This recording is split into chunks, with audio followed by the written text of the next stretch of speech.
बोलो जयकारा। बोल मेरे श्री गुरु महाराज की जय।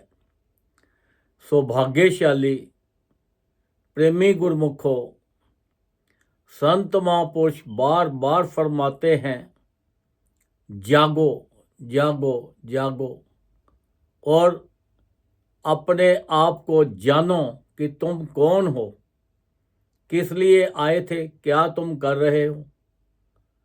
जागो। संत महापुरुषों तो कृपा कर रहे हैं, पर हमारी ड्यूटी भी बनती है कि हम उनका हुक्म माने। अब देखो, एक आदमी जा रहा था, आगे से उसको एक लड़का मिला और पूछने लगा कि आप कहाँ जा रहे हो। वो बोलता है, आदमी जो था कहता है पता नहीं। वो कहता है कहाँ कहाँ से आ रहे हो। वो कहता है पता नहीं। वो कहता है क्या करने जा रहे हो। वो कहता है पता नहीं। फिर उसने पूछा तुम कौन हो। वो कहता है पता नहीं। जो ऐसा कोई बोले तो लोग क्या उसे बोलेंगे। लोग यही बोलेंगे कि ये पागल है। जिसको ना आने का पता है, कहाँ से आ रहा है, कहाँ जा रहा है, क्यों जा रहा है और कौन है। तो आप अपने आप को देखो कि संत महापुरुष फरमाते हैं कि वो कौन है। वो हम ही पागल हैं, क्योंकि हमें ये संसार के अंदर हम आए हैं। हम कहाँ से आए हैं हमें मालूम नहीं है। हमने कहाँ जाना है हमें ये भी मालूम नहीं है। हम क्या कर रहे हैं ये भी हमें मालूम नहीं है। और हम कौन हैं ये भी हमें मालूम नहीं है। संत महापुरुष बार बार फरमाते हैं, जागो, अपने आप को जानो कि तुम कौन हो। हम सारे संसार की खबर तो रखते हैं, पर अपनी खबर नहीं रखते कि हम कौन हैं, हम किस लिए आए हैं। अब देखो, एक व्यक्ति था, वो संत महापुरुषों के पास गया और जाके कहने लगा, महाराज मैं भजन तो बहुत करता हूँ और सत्संग पे भी जाता हूँ, पर कुछ समझ में नहीं आता कि मैं ठीक कर रहा हूँ या गलत कर रहा हूँ। क्योंकि भजन में तो ध्यान लगता नहीं है, जब सत्संग में जाता हूँ तो तब भी मेरा ध्यान इधर इधर ही होता है। आप कुछ कृपा करके ऐसी चीज बताओ, कोई सार बताओ कि जो मेरा मन टिके। तब संत महापुरुषों ने फरमाया कि ये दो बातें याद रख लो, ये तुम्हें सारा निचोड़ दे रहे हैं। उन्होंने पूछा जी क्या। कहते हैं एक तो ये देख लो, सोच लो कि जो तुम्हें नजर आता है वो तुम्हारा नहीं है और तुम नहीं हो। और जो तुम देख रहे हो बस वही मैं हूं। जो देख रहे हैं वही मैं हूं, और जो तुम्हें नजर आता है वो तुम्हारा नहीं है और तुम नहीं हो। बस ये सोच लो कि देखो, हम सारे संसार को तो देख रहे हैं, पर अपने बारे में नहीं पता। उसे पूछा कि सारा संसार नजर आता है। उन्होंने बोला जी हाँ नजर आता है। वो कहता है ये माँ भी है, ये भी मेरी नहीं है। बाप है, ये भी मेरा नहीं है। भाई है, ये भी मेरा नहीं है। बच्चे हैं, ये भी मेरा नहीं है। ये घर बार है, ये भी मेरा नहीं है। ये संसार है, ये भी मेरा नहीं है। तो मैं कौन हूँ।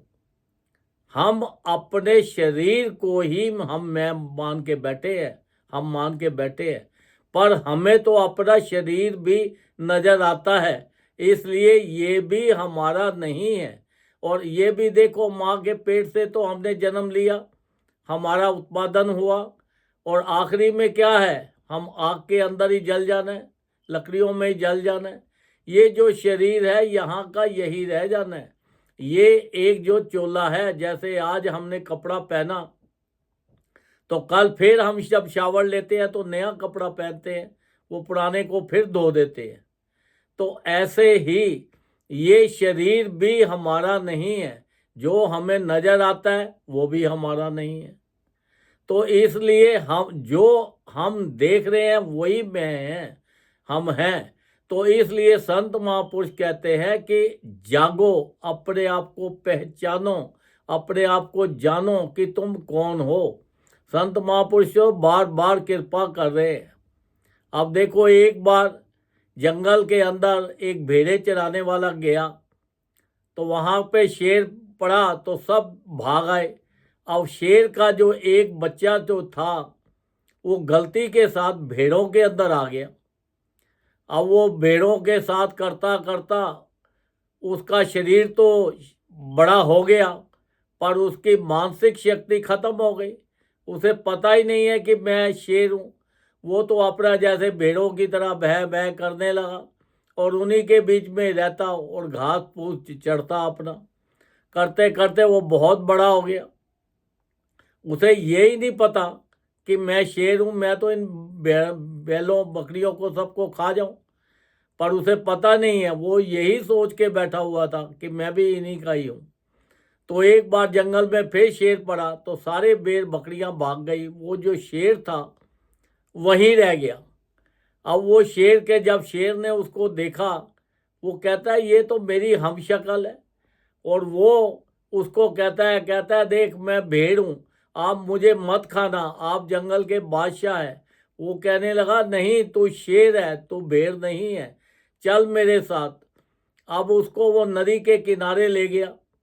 जब नदी के किनारे जाके पानी के अंदर दोनों ने अपना अक्स देखा तो दोनों की शक्ल एक जैसी।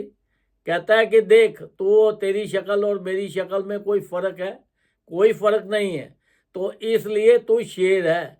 जब उसने एक गर्जना मारी तो शेर ने तो जंगल के अंदर ठाठा हो गया, सब एकदम अपना पूरा हलचल मच गई।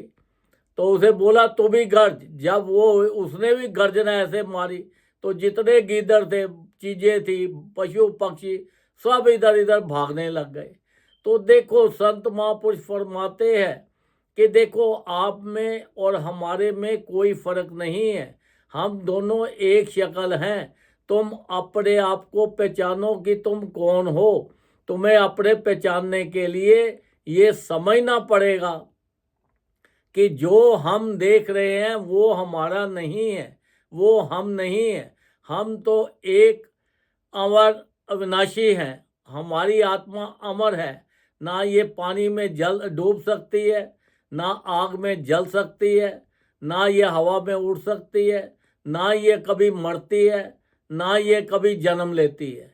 ये तो अजर और अमर है। तो अपने आप को पहचानने की कोशिश करो। जब भी आप भजन में बैठो तो हमेशा ये याद रखो कि हम कौन हैं, जब भी कहीं पे भी बैठो। क्योंकि ये जो संसार है इतना खूबसूरत बना हुआ है, इसका आनंद लेने के लिए परमात्मा ने हमें ये शरीर दिया है। वो कहते हैं ये शरीर के साथ तुमने मेहनत करनी है, और अपना जो मन है वो मन इसको नहीं देना, क्योंकि जो मन है हमारा वही हमें परेशान कर रहा है। क्योंकि मन इधर इधर की चीज़ें सोचता रहता है, इधर इधर करता रहता है। वो मन की वजह से ही हम परेशान रहते हैं और उसी से हम सुखी और दुखी होते हैं। कोई चीज़ नहीं मिलती तो हमारे अनुकूल तो हम दुखी हो जाते हैं, हमारे अनुकूल मिल जाती है तो हम खुशी हो जाते हैं। तो ये सारा खेल मन का है। तो इसलिए मन के पीछे नहीं जाना, हमें अपने आप को पहचानना है कि हम भी संसार में किस लिए परमात्मा ने हमें ये शरीर दिया है और हमें क्या करना है। ये शरीर मिला है, इससे से ज़्यादा भजन करके अपने पूर्व जन्मों के कई जो पाप है उनको काट के और अपना भजन करके तो उस परमात्मा के धाम में, सचखंड में चले जाना है, जहाँ पर सुख ही सुख है। नहीं तो ये 84 लाख योनि के अंदर हम फिर दोबारा पड़ जाएंगे और फिर हम दुख ही दुख भोगेंगे। तो ये देखो, हम तो कितने खुश नसीब हैं कि हमारे ऊपर इतनी अपार कृपा हुई है कि संत महापुरुषों की चरण शरण मिली है। उन्होंने हमारे लिए कितना सरल उपाय बना दिए हैं कि देखो, ये जीव का संसार के अंदर इतना खूबसूरत देखकर भजन में तो इसका ध्यान लगना नहीं है। तो इसलिए उन्होंने हमारे लिए 5 नियम बना दिए। श्री आरती, पूजा, सत्संग, सेवा, सिमरन और ध्यान। जो श्रद्धा सहित करे निश्चय हो कल्याण। उसके अंदर भी एक वर्ड डाल दिया है, श्रद्धा, विश्वास। जो विश्वास के साथ जिस परिवार के अंदर भी ये 5 नियमों का पालन होता है तो उस परिवार, सारे परिवार का कल्याण हो जाता है। वहाँ पर सुख और शांति आ जाती है, वहाँ पर समृद्धि आ जाती है, संसारिक धन की कोई कमी नहीं रहती, संसार के जितने दुख हैं सब दूर भाग जाते हैं, वहाँ बीमारियाँ नहीं रहती, कोई कुछ नहीं रहता, खुशियाँ ही खुशियाँ रहती हैं। संत महापुरुषों ने तो देखो हमारे लिए इतना अपार कृपा हमारे ऊपर कर दी।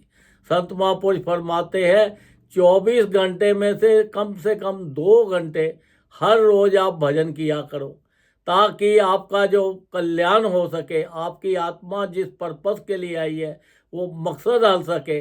जो 22 घंटे है इसके अंदर आप संसार के जो मर्जी करो, जितनी संसार के अंदर आप मेहनत करोगे, जितना संसार के अंदर करोगे उतना ज़्यादा संसारिक धन कमाओगे।